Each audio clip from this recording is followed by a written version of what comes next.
수박을 색출하겠다며 44명의 의원 얼굴과 휴대전화번호가 담긴 수박 명단까지 돌고 있습니다. 아직 수박 나올 철이 되지 않았는데 좀 일찍 도는 것 같습니다.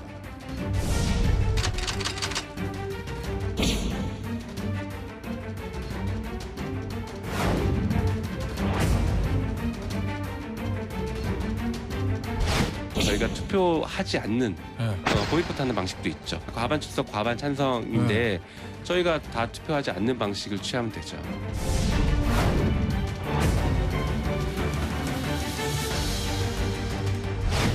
당에서 사퇴 얘기 계속 나오는데 어떤 입장이십니까?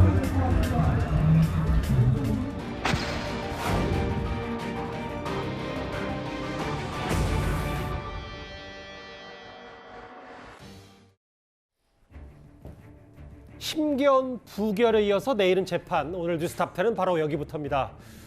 민주당 이재명 대표에겐 곤혹스러운 일주일입니다. 지난 월요일 본인 체포동의안이 국회에서 가까스로 부결된 이재명 대표인데 내일은 지난 대선 과정에 있었던 허위사실 유포 혐의로 재판에 처음으로 출석을 합니다. 이재명 대표는 과거에도 늘 재판에 출석할 때마다 본인 입장을 이렇게 밝혀왔었습니다.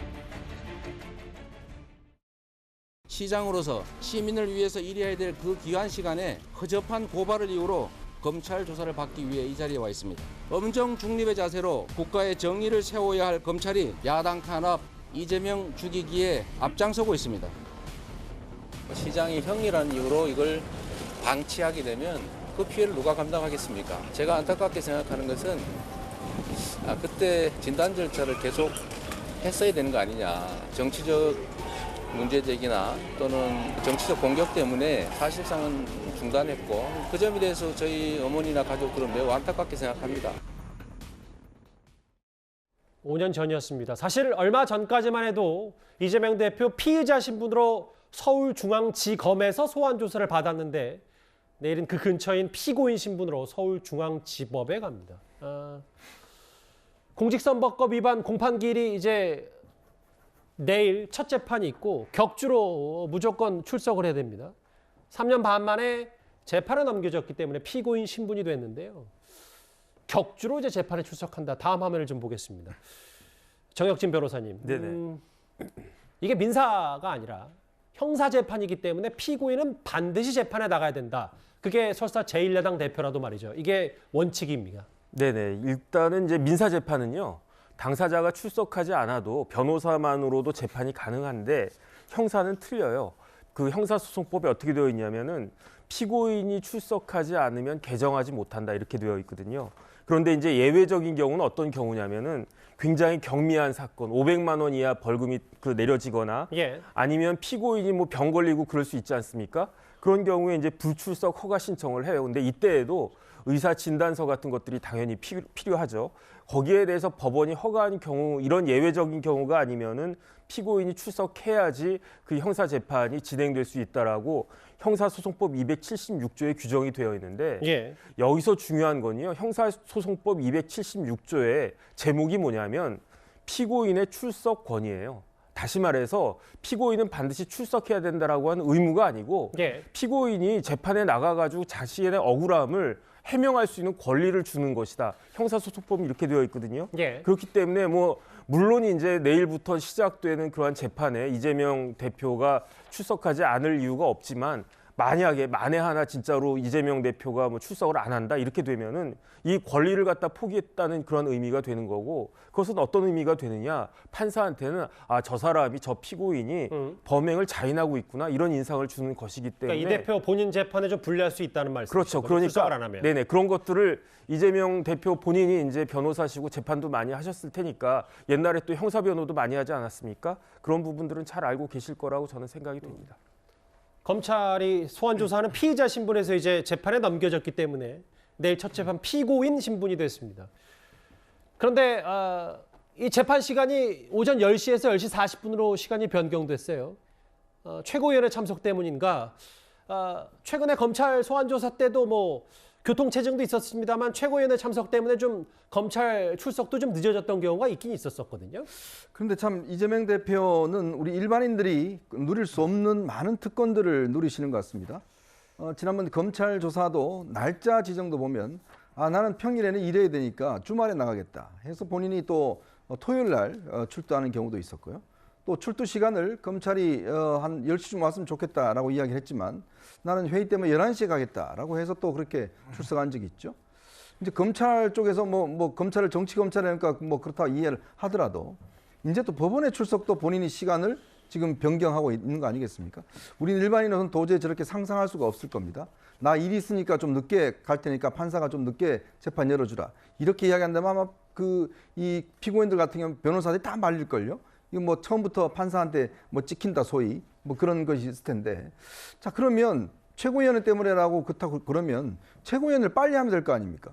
그렇게 빨리 하면 될 텐데 문제는 이건 하나도 변화가 없고 본인이 재판정에만 늦게 가겠다 이렇게 이야기하는 것은 지금 사실은 이재명 대표가 국회의원으로서 이번에 또 불체포 특권도 행사를 했고 또 검찰 조사에서도 본인이 나가고 싶은 날 나가고 싶은 시간대에 했고 이제 법원마저 그런다 그러면 과연 우리 국민들이 어떻게 보실까요? 제1야당 대표는 저래도 되는 것인가? 일반 국민들은 정말 시간 딱딱 맞춰서 나가야 되고 나가지 않으면 혹시나 판사나 검사한테 잘못될까 봐 싶어서 전전긍긍하는 게 우리 일반 국민일 텐데 이재명 대표는 본인이 나가고 싶을 때 나가시는 그런 특권이 주어지는 것 같습니다. 물론 뭐 여러 비판하셨는데 뭐 최고위 참석 때문이라고 뭐 유추하고 미뤄 짐작하는 거지 단언할 수는 없고 뭐 시간 변경이 왜 됐는지 좀 더 저희도 좀 알아보긴 해야 됩니다. 일단 시간이 40분 바뀐 건 맞고요.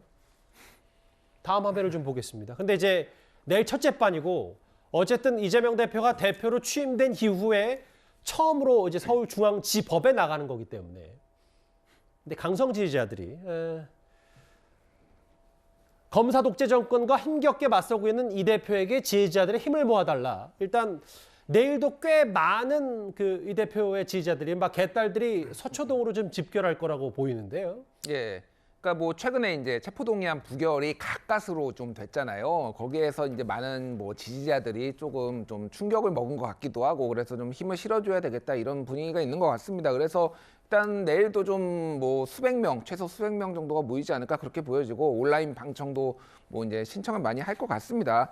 그래서 이제 요 사안에 대해서는 뭐 전체적으로 보면은 이제 이재명 대표가 모든 사안에 대해서 좀 억울하다 이렇게 보시는 분들도 있지만은 사안별로 좀 보시는 분들도 있거든요. 근데 이 선거법 위반 이 재판 같은 경우에는 상당히 좀 검찰이 좀 무리하게 기소를 했다라는 인식이 좀 상대적으로 더 많은 것 같아요. 그래서 뭐 뒤에 좀 나오겠지만은 그러니까 김문기 처장이 기억이 안 난다라고 해서 한 건데 이를테면은 선거법 위반의 전체적인 지금 흐름이 그리고 지난번에 이제 친형 강제 입원과 관련해서 대법원 판례도 그런 거잖아요. 적극적으로 거짓말을 하는 것과 소극적으로 방어적으로 하는 것을 구별해야 된다라는 이런 주장이 있었는데 이를테면 허위 재산 신고, 허위 학력 이런 거는 적극적으로 아예 숫자가 틀리거나 팩트 자체가 틀린다라는 건데 이거는 기억에 의존해서 내가 기억이 안 난다, 이재명이 기억이 안 난다라고 하는 거를 가능성의 영역으로 이렇게 이제 기소를 하는 것에 대해서 지지자들이 조금 이제 무리한 기소다, 문제가 있다라고 이제 보시는 분들이 좀 많아서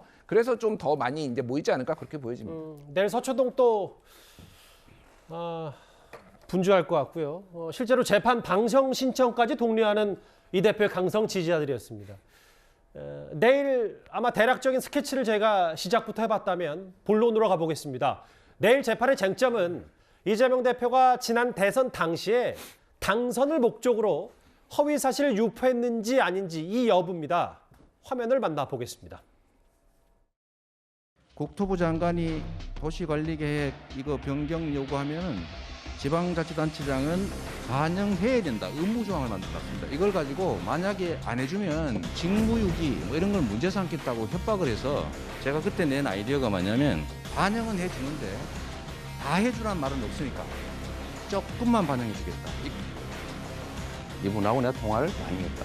근데 시장할 때는 이 사람의 존재를 몰랐다. 하위직 실무자인데 같이 갔으면 그 사람이 얼굴이야 제가 봤겠지만 그 사람이 이 사람인지를 여러분은 어떻게 압니까? 책임 얘기하시는데 저는 그분이 왜 돌아가셨는지를 모르고요. 참으로 안타까운 일이거든요.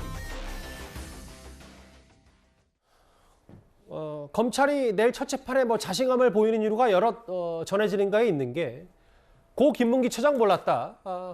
변호사 시절부터 김문기 전 처장과 교류했고 뭐 휴대전화에 입력된 부분과 뭐 골프를 같이 쳤는데 같은 카트에 탔다 뭐 이런 부분까지 검찰이 들여다봤고 예전에 백현동 의혹 관련해서 국토부가 협박했다라고 했는데 국토부가 용도 변경을 요청하거나 강요한 일이 없다.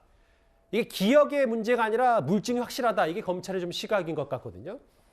제가 김준일 수석이 이게 무리한 기소라고 생각한다고 그랬는데 저는 무리한 기소라고 생각지는 않습니다. 예. 그런데 검찰이 입증하기는 쉽지는 않을 것 같다는 생각이 듭니다.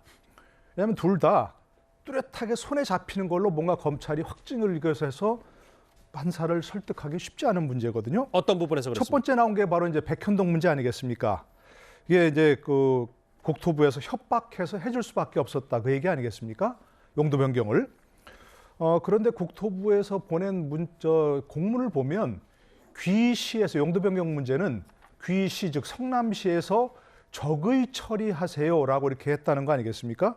적의 처리라는 게 말이 어렵지만 적절하게 알아서 판단하시면 됩니다. 이렇게 얘기했단 말입니다. 근데 이제 그 이재명 시장은 당시 아까 얘기한 것 보러 들어보면 그것을 위협으로 느꼈다 나는 이렇게 얘기할 수 있는 부분이 있거든요. 예.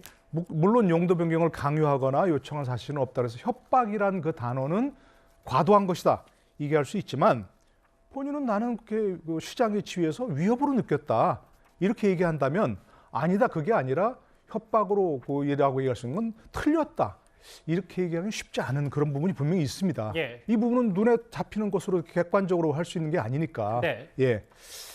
검찰 수사는 범죄 혐의가 소명되면 기소할 수 있는 부분이 있지만 유죄의 입증을 판단하려면 합리적 의심의 여지를 넘는 정도로 입증을 해야 되는 것이거든요. 예. 그러니까 판사가 고개를 갸웃거리지 않아야 될 정도로 입증을 해야 되는데 쉽지 않을 것이라는 생각이 들고요. 예. 특히 또 김문기 씨 문제는 본인은 기억이 나지 않았다. 그때 예.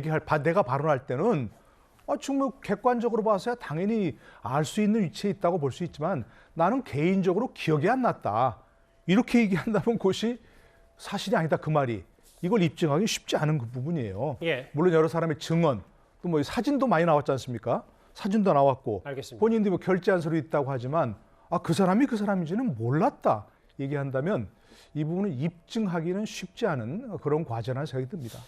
정 변호사께서 동의하세요? 입증하기 쉽지 않다는 이 의견에 대해서? 저는 이것보다 더 입증하기 쉬운 사건이 있을까 하는 생각이 드는데요. 예. 사실은 이게 형이 상대적으로 경미합니다. 지금 문제가 되고 있는 뭐 뇌물죄나 다른 거에 비해서는.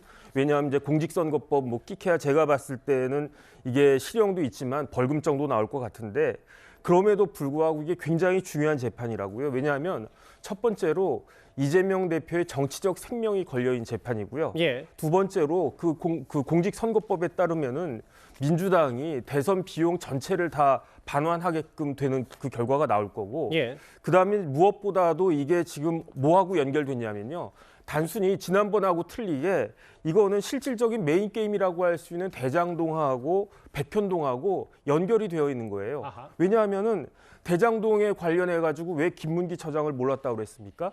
김문기 전 처장이 언제 죽었냐면요. 2021년 12월 21일 날 사망을 했어요. 예. 그런데 이재명 대표가 언제 김문기 처장을 몰랐다라고 했냐면 방송에 나와가지고 바로 그 다음 날이었거든요. 예. 12월 22일이었어요. 그런데 왜 몰랐다고 했냐면은 김문기 처장은 뭐 지금 유동규 뭐 누구누구 이렇게 유명하지만 실질적으로 대장동 실무 책임자가 누구였느냐? 김문기 처장이었다고요. 그러니까 김문기 처장을 2021년 12월 말 대선이 한창 진행되고 있을 때 예. 김문기를 알았다라고 하는 것은 대장동을 몰랐다라고 할 수 없는 그런 입장이었기 때문에 검찰에서 이걸 기소한 것 자체가 이게 단순히 사람 하나를 알았다 몰랐다가 아니고 중요한 혐의가 되어 있고 거기에 따라 가지고 그 대선에 큰 영향을 미칠 수 있는 그 사안 자체를 몰랐다라고 거짓말을 한 것이기 때문에 이제 이걸 한 거고요. 예. 여기서 누가 중요하게 되냐면요. 유동규 씨가 중요한 거예요. 유동규가 예컨대 제가 이현종 의원님 몰랐다고 이야기할 수 있지 않습니까? 나중에 몇 년 뒤에.